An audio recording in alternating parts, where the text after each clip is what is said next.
આ કર્મચારીઓ એકલા નથી, એ કર્મચારીની રજૂઆતો અમારા સુધી પણ પહોંચી છે ને અમારા બધા જ આગેવાનો જો આવનારા દિવસોમાં જરૂર પડશે, જો એ કંપની વાળા જો આમની માંગો પૂરી નહીં કરે તો આવનારા દિવસોમાં અમારી આગેવાનીમાં અમે બધા પહોંચીશું, એ કંપનીઓના પણ અમે તાળા મારી દઈશું। જીએમડીસી વાળા એમના મનમાં હશે, હમણાં જે લોક સુનાવણી હતી એ લોક સુનાવણીનું પ્રોસેસિંગ હમણાં જ અમને 2 દિવસ પહેલા મળ્યું છે। જીએમડીસી માંથી અમે લીધું છે, 2 દિવસ પહેલા જ ડમલાઈ લોક સુનાવણીનું પ્રોસિડિંગ મળ્યું છે અને આગળની તજવીજ એ લોકો કરે છે। પણ એ જીએમડીસી ડમલાઈ હોય કે ડીએમડીસી વાલિયા પ્રોજેક્ટ હોય, આવનારા દિવસોમાં એક પણ ઇંચ જમીન અમે આપવાના નથી, એક પણ ઇંચ જમીન એ લોકોને મળવાની નથી। સાથીઓ, જ્યારે પણ ડમલાઈના લોકોને અને વાલિયાના લોકોને જરૂર પડશે અને આ પ્રશાસન, આ તંત્ર ખોટી રીતે અમારા લોકોની જમીન છીનવવાની વાત કરશે તો આવનારા દિવસોમાં માત્ર ગુજરાતના અંબાજી ઉમરગામથી નહીં, મહારાષ્ટ્ર, મધ્યપ્રદેશ અને રાજસ્થાન, સેલવાસ, દમણ, દીવના પણ હજારો લોકોને વાલિયામાં ઉપસ્થિત કરવાના થશે, ઉપસ્થિત કરી દઈશું અમે। પ્રશાસન પણ કાન ખોલીને સાંભળી લે। કોન્સ્ટેબલ, પોલીસ અધિકારીઓ, પીઆઈ, પીએસઆઈ ને કેટલાક અધિકારીઓ એસીના ચેમ્બરમાં બેસીને આદેશો કરે છે, કંપનીના ઉદ્યોગપતિઓની દલાલી કરે છે, જીએમડીસીના લોકો પાસેથી હપ્તાખોરી લઈને અમારા લોકોની જમીનો છીનવવાના પ્રયાસો કરે છે। પણ એવા આઈપીએસ અધિકારીઓ, આઈએસ અધિકારીઓ એ પણ સાંભળી લે, હવે આદિવાસી વિકાસના નામે જમીનો આપવાનો નથી અને આવનારા દિવસોમાં જરૂર પડશે અમે અમારા ઓજારો સાથે આ રોડ પર ઉતરીશું અને આર પારની લડાઈ કરવા માટે પણ અમે તૈયાર છીએ। ક્યાં સુધી વિકાસના નામે અમારો ભોગ આપતા રહીશું? ક્યાં સુધી અમારા બાળકોના શિક્ષણ માટે અમે આંદોલનો કરીશું? અમારા યુવાનોના રોજગારી માટે આંદોલનો કરીશું, અમારી જમીનો બચાવવા માટે આંદોલનો કરીશું, અમારી હવા પર્યાવરણ બચાવવા માટે આંદોલનો કરીશું, અમારી નદીઓ બચાવવા માટે આંદોલનો કરીશું। હવે અમે આંદોલન નિવેદન કરવાના નથી, અમે હવે લડેંગે જીતેંગે જિંદાબાદ મુર્દાબાદ કરવાના નથી। અમે જે ઘરમાં પાલ્યા તાલ્યા, અમારા ઘરમાં તીરકામઠા ભાલ્યા, અમારા ઘરમાં જે અમે ધારિયા મૂક્યા છે એ કોઈ શણગાર માટે નથી મૂક્યા। આવનારા દિવસોમાં જરૂર પડશે એ લઈને પણ આ રસ્તા પર અમે ઉતરીશું। આજે મેં છોટુ દાદાને યાદ કરું છું, મંચસ્થ ઉપસ્થિત તમામ લોકો અમે ત્યાંથી એમના માર્ગદર્શનથી, એમની શિખામણથી આજે રાજનીતિમાં આવ્યા છે। એમનું જે સપનું હતું આદિવાસીઓને બચાવવાનું, ત્યારે આ મંચ પરથી છોટુભાઈને પણ વિનંતી, છોટુ દાદાને પણ હું વિશ્વાસ આપું છું, તમારા યુવાનો આજે તૈયાર થઈ ગયા છે, અમને તમારા માર્ગદર્શનની જરૂર છે, તમે ખાલી માર્ગદર્શન આપજો, આરપારની લડાઈ લડવા અમે તૈયાર છે। અમે તમારા વાડી બી કરવા તૈયાર છે, બસ તમારો સહકાર અને માર્ગદર્શન જોઈએ। આ વિસ્તારમાં જે કંપની વાળા અમારા લોકોને હેરાન કરશે, આ વિસ્તારમાં પોલીસ વાળા અમારા લોકોને હેરાન કરશે, આ વિસ્તારમાં જીએમડીસી વાળા અમારા લોકોની જમીન છીનવશે, છોટુભાઈ વસાવા તમારા આશીર્વાદ, સાહેબ તમારા આશીર્વાદ અમારા પર રહેશે, અમે આરપારની લડાઈ લડી લઈશું। ત્યારે યુવાનો, છોટુભાઈ વસાવા એમની આખી ઉંમર આપણા માટે લડ્યા છે, હવે આપણો વારો છે। આવનારી પેઢીને શું જવાબ આપીશું? આપણા બાળકોને કઈ રીતના બચાવીશું? આપણી જમીનો કઈ રીતના બચાવીશું? આપણો સમાજ, આપણી સંસ્કૃતિ, આપણી પ્રકૃતિ કઈ રીતના બચાવીશું? એના માટે તૈયાર થવું પડશે। આજે એક કંપની વાળાને બહાર કાઢ્યા છે, કાલે બીજાને બહાર કાઢશે, કાલે ગોદરેજમાંથી બહાર કાઢશે, કાલે બ્રિટાનિયામાંથી બહાર કાઢશે, કાલે ડેટોક્સમાંથી બહાર કાઢશે।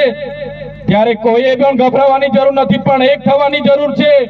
મારા ધનરાજભાઈ, મારા રજનીભાઈ, મારા સંદીપભાઈ હોય, રોશનભાઈ હોય, કાંતિભાઈ હોય, મારા રાકેશભાઈ, નિલેશભાઈને પણ કહેવા માંગુ છું, અહીંનો મોરચો તમે સંભાળી લો, જ્યાં પણ જરૂર પડશે આખા દેશના આદિવાસીઓને આહવાન કરીશું। હવે કોઈનાથી ડરવાની જરૂર નથી, અહીંની નેતાગીરી માટે તમે તૈયાર થઈ જાઓ, અહીંની નેતાગીરી માટે તૈયાર થઈ જાઓ। સામાજિક લડતો લડતા લડતા તમારે જાહેર જીવનમાં આવવું પડશે, તમારે આ લોકોના સંબંધો, આ લોકોની શરમો ભૂલી જવી પડશે। એ ભાજપના નેતાઓના ઈશારેથી કામ કરતા, પોલીસ અધિકારીઓ પણ સાંભળી લે. પોલીસ અધિકારીઓ જે પણ એસી ચેમ્બરોમાં બેસીને અહીંના ધારાસભ્ય અને સાંસદના નામના ગળામાં પટ્ટા પહેરીને ફરે છે, ગુલામી કરે છે, એ લોકોને પણ કહેવા માંગીએ છીએ જે દિવસે આજે પણ અમારો સમાજ સંવિધાનમાં માને છે, સંવાદમાં માને છે, જે દિવસે અમારા સમાજ સંવાદ અને સંવિધાન બાજુ પર મૂકી દેશે, જે દિવસે અમારો સમાજ જાગૃત થઈને એમને ખબર પડશે કે તલાટીથી લઈને કલેક્ટર સુધી બધા અમારા નોકર છે, જે દિવસે અમારા સમાજને ખબર પડશે કોન્સ્ટેબલ થી લઈને ડીઆઈજી અમારા નોકર છે, અમે એમનો પગાર આપીએ છીએ, જે દિવસે આ સમાજને ખબર પડશે અમારા જેવા ધારાસભ્ય સાંસદનો પગાર એમના ટેક્સમાંથી આવશે, તે દિવસે આ માલિકો રોડ પર આવવાના છે અને નોકરોને પણ બહાર કાઢીને માલિકોને જવાબ લેવા માટે અમે તૈયાર થઈ જવાના છે. સાથીઓ, જાગવું પડશે. આજે નોકરશાહી ચાલે છે. બહારથી નોકરી કરવા આવેલા તમારા પગાર લેતા અધિકારીઓ તમારા પર રાજ કરી રહ્યા છે. તમારો ટેક્સનો પગાર લઈને આજે તમને અહીંયા દબાવવાની વાત કરે છે. ત્યારે આપણે બધાએ જાગી જવું પડશે.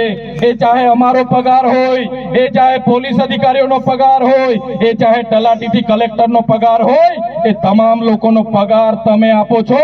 અમે બધા તમારા સેવક છે ને અધિકારીઓ બધા તમારા નોકર છે, એ તમારે જાણી લેવું પડશે. આ દેશ એ સંવિધાનથી ચાલનારો દેશ છે. આ દેશ એ લોકશાહીથી ચાલનારો દેશ છે. આ દેશ આદિવાસીઓની જીવન પ્રણાલીથી ચાલનારો દેશ છે. આ દેશ કોઈની મનુવાદી સંસ્કૃતિથી ચાલવાનો નથી, કોઈની મનુસ્મૃતિથી ચાલવાનો નથી, કોઈના બાપના આદેશથી ચાલવાનો નથી.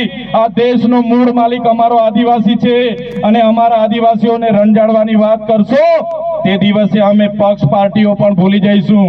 તે દિવસે અમે શરમ સંબંધ પણ ભૂલી જઈશું. તે દિવસે અમે જ્યારે રોડ પર ઉતરીશું આ વિસ્તારોમાં આર પારની લડાઈઓ થશે અને જે પણ લોકો બહારથી ઘૂસીને બેઠા છે એ લોકોને આ જમીનો ખાલી કરીને અહીંથી ભાગવું પડશે. ત્યારે આ જયપાલસિંહ મુંડાનું સપનું અમારો આદિવાસી પ્રકૃતિ સાથે જીવે એનો હતો. અમારા આ ધરતીના ક્રાંતિકારી અમારા છોટુ દાદાનું સપનું અમારો આદિવાસી શાંતિ, સંયમથી, સ્વતંત્રતાથી જીવે એનું હતું.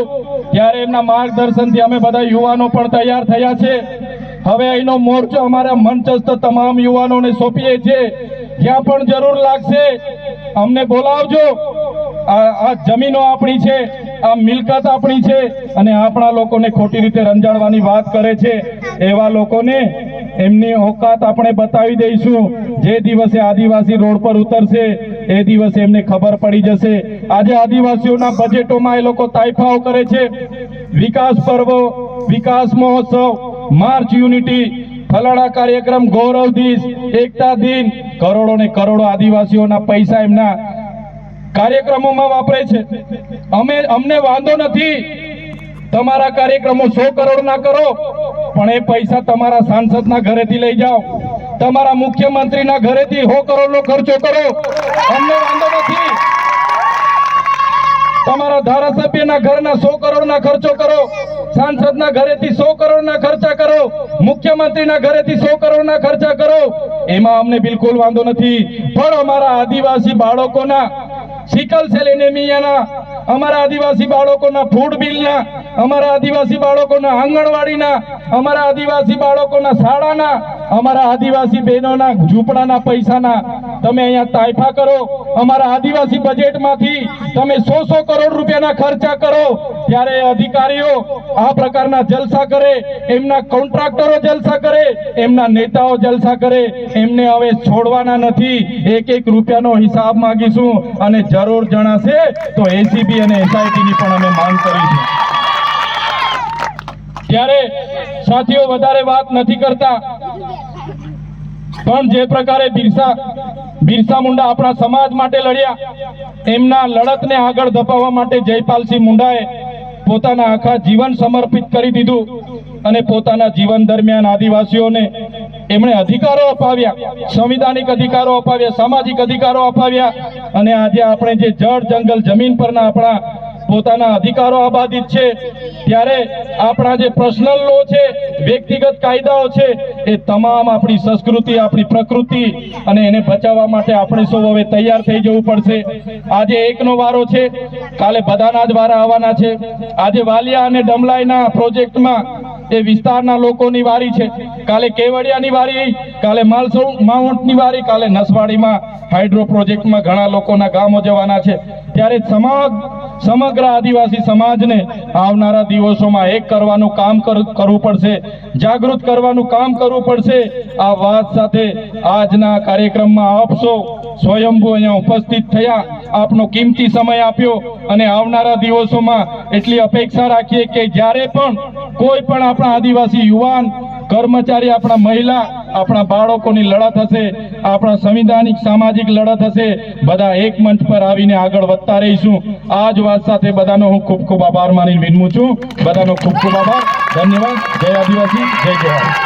चैतर तुम आगे बढ़ो, हम तुम्हारे साथ हैं। जरा मोटे थे, चैतर तुम आगे बढ़ो, हम तुम्हारे साथ हैं। चैतर तुम आगे बढ़ो, हम